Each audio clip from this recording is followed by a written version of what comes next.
Sponsored by Bet365. Welcome to Vodafone Super Rugby Round 8, and we preview all the teams for Bet365 here, and it all kicks off on Friday night with the Reds taking on the Stormers. And just a couple of changes for the Reds. Big one in Super Sefa, joining Samu Karevi in the centres there. That's been all the talk for the Reds. Out of sorts at the moment, the Queensland Reds, and starting to feel the pressure. They'll take on a Stormers side that's been fairly inconsistent in 2019. It's really that question whether you back these young kids or you start making some changes. Brad Thorne sticking with Bryce Hegarty. I'm a big fan of Stewart and also a lot of their young stars, but they're going to go with some of their veterans, and bringing Sefa into the attack I think is the right play in this one. It's going to be close. I don't see the Stormers kicking off their campaign in Australia in any great way. I just think the Reds are due for a win. Last week they were a little bit out of sorts and at times looked like they were going to almost come up back into that match against the Rebels, but I'm going to pick the Reds in this one, just by the slightest of margin, around about 1 to 12 points.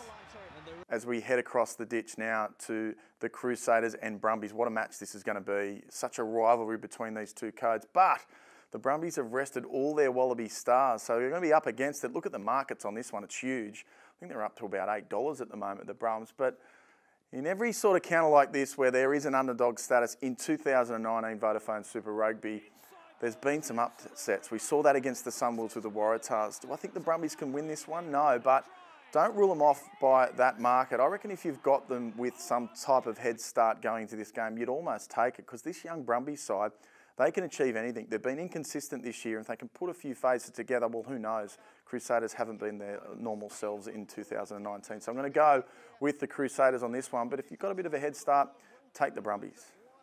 Coming out of Christchurch and into Auckland and the fiery Eden Park, Aussies teams just really struggled to win on this ground. In 2009, the Waratahs had that huge win against Auckland, and it's going to be tough for them again. Out of sorts with that loss last week, and Auckland, all of a sudden, have won 3 in a row.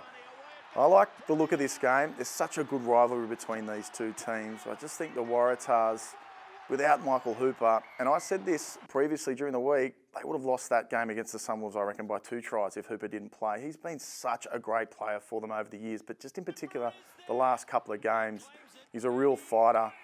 I think it's going to be a huge difference for them. Hooper in the team, I'm thinking they're a massive chance. With him out, sort of bringing it back to the field a bit, and with the Blues and the way they're playing, and Sonny Bill, some of these skills here, the way he's offloading at 12, he's just been in scintillating form in 2019, which is a bit of a worry for the World Cup. But back on this game, can they repeat the upset victory some 10 years ago against the Blues? I think they can. I was much more confident with Hooper in the team. I just think the loss last week, the Waratahs tend to win the games they're not supposed to. And the teams they're supposed to win by 30, they fall short. And if you stick with that formula, I think the Waratahs will win this week. I think they'll do so. And if you've got the start, take it, because I think they'll win. Waratahs to win in Eden Park. As we now head to Melbourne, and what a game this is going to be. Last week, the Sunwolves, well, where did they come from? And then you come up against the Melbourne Rebels. Just the one change in the front row. Ainsley is starting in front of Talakai, and they're sticking with this combination. Dave Vessel's got this team humming at the moment. I like Angus Cottrell at captain. I think that's the right choice, and I like the way Quade Cooper is playing. Last week, a lot of attention on him and Will Genia, but Quade was pretty cool. He took it easy the whole way. Genia had a solid performance, and I think when these stars for the Rebels have just consistent games, all of their sort of non-stars are playing really well. Billy Meeks at inside has been a standout for mine this year. I mentioned Cottrell before, not as a leader, but as a player in 2019 has been outstanding. I don't think the Sunwolves are going to do it this time. I think they've had their upset, they've had their time in the sun, and the Rebels at Amy Park, they are going to be tough to beat, not just this week, but also throughout the season. I'm going to go the Rebels, I'm going to go them 13+. As we rip through all the games of Super Rugby this weekend, Highlanders and Hurricanes. Gee, that's a tough one. I'm going to pick the Canes only because the Crusaders, they were just so good last week. Next chance for them.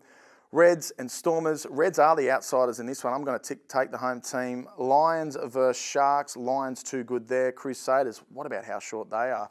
I'm going to take them, but why not take the start with the Brumbies? It'll be a closer game than people think. Blues, Waratahs. I'm going to go Waratahs. Go with my heart there.